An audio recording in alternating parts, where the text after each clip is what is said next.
सम्मानित मूल के मालिकों, मैं बौद्ध भिक्षु सुमित रतन आज मैं चर्चा करने आया हूं। एक बहुत बड़ा राजवंश है जिसे भारतीय प्राचीन इतिहास में नंद वंश कहा जाता है। जो लोग इतिहास पढ़े होंगे वो जानते होंगे कि सबसे पहले सम्राट महापद्मनंद ने केंद्रीय प्रणाली से शासन करने की नींव डाली। छोटे छोटे राज्यों को मिलाकर के बड़ा राज्य बनाया और वो पहले चक्रवर्ती सम्राट थे।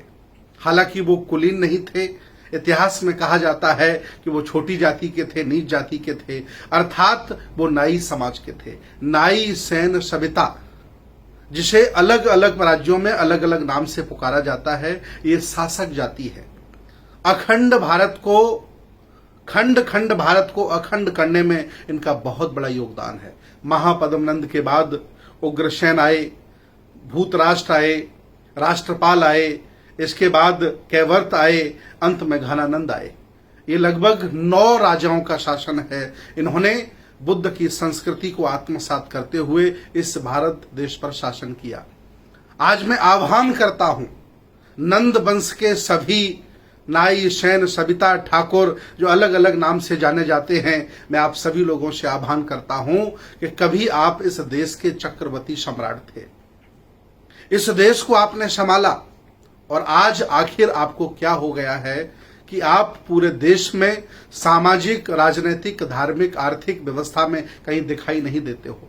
मैं आह्वान करता हूं, अगर आपने इन महापुरुषों का इतिहास पढ़ लिया और बुद्ध के दर्शन को समझ लिया तो आपका स्वाभिमान जाग जाएगा और आप वर्तमान के परिदृश्य में भी स्थापित हो जाओगे। मुझे पूरा विश्वास है। आप विद्वान थे, साहसी थे, लड़ने वाले थे, बहादुर थे, इसीलिए अल्पजन लोगों ने आपको बहुत छोटा काम दिया, बाल काटने का। यह षड्यंत्र है, समझिए। आप बहादुर थे, आप देश चलाने वाले थे, खंड खंड भारत को अखंड करने वाले थे। आज जो आपके ऊपर शासन कर रहे हैं, कभी आपकी कृपा से लोग जीते थे, इसीलिए आपको इन लोगों ने सेवा का कार्य दिया। इवन संस्कारों में आपको नेक दिलवाया, अपमान कराया, एक शासक का अपमान कराया। मैं आज आपके अंदर स्वाभिमान भरना चाहता हूं और अपील करना चाहता हूं कि आप साधारण लोग नहीं हैं।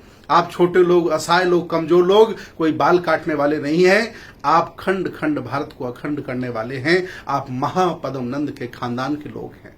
9 राजा आपके हुए हैं। बहुत बड़ा पाटलिपुत्र का शासन आपने संभाला है। छोटे छोटे राज्यों को एक बड़ा रूप देने का काम किया है। इतना ही नहीं, नाई, सैन, सविता समाज के लोग सुन लो, महापद्मनंद के खानदान के लोग सुन लो। इतना ही नहीं, अरहत उपाली भी आपके खानदान में पैदा हुए हैं। इतना ही नहीं, उन्होंने भगवान बुद्ध के त्रिपिटकों में जो विनय पिटक है, सबसे कठिन है और सबसे सुखदायी है, उस विनय पिटक को भी लिखने का काम किया। आपके पुरखों ने जिसको लिखा नहीं उसे आप पढ़ रहे हैं और आपके पुरखों ने जो लिखा वो आपके घरों में नहीं है। मैं अपील करता हूं नाई, सैन, सविता समाज के लोगों से कि आपके घर में विनय पिटक होना चाहिए, अरहत उपाली का चित्र होना चाहिए, महापद्मनंद के बाद घनानंद तक 9 राजाओं का चित्र होना चाहिए। आपको थोड़ा मौका मिला कर्पूरी ठाकुर के माध्यम से, आपने वर्तमान राजनीति में सबसे स्वच्छ, ईमानदार राजनीति करने का जज्बा दिखाया। लोगों की प्रेरणा आप बने।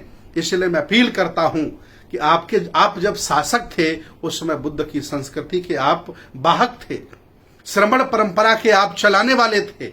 और जब से आपने संस्कार बदल लिए हैं, व्यवस्थाएं बदल ली हैं, जब से आप सेवा करने लगे हैं, अल्पजनों ने षड्यंत्र के तहत आपसे बाल कटवा डाले हैं।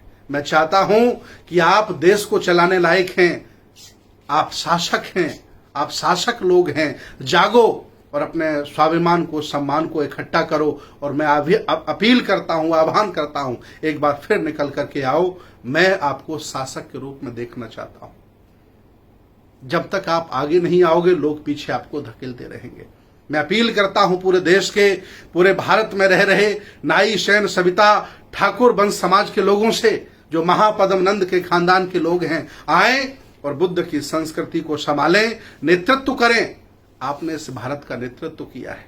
आप कोई बाल काटने वाले लोग नहीं हो, आप विद्वान हो। आज भी आप जहां रहते हो वहां अपनी वाक्पटुता से, ज्ञान से लोगों को प्रभावित करते हो। आओ ये देश आपको पुकार रहा है। आओ, ये भारत की संस्कृति, बुद्ध की संस्कृति, श्रमण परंपरा आपको आह्वान कर रही है। आओ और इसका नेतृत्व करो। बहुत बहुत साधुवाद, बहुत बहुत धन्यवाद। सबकी जय हो।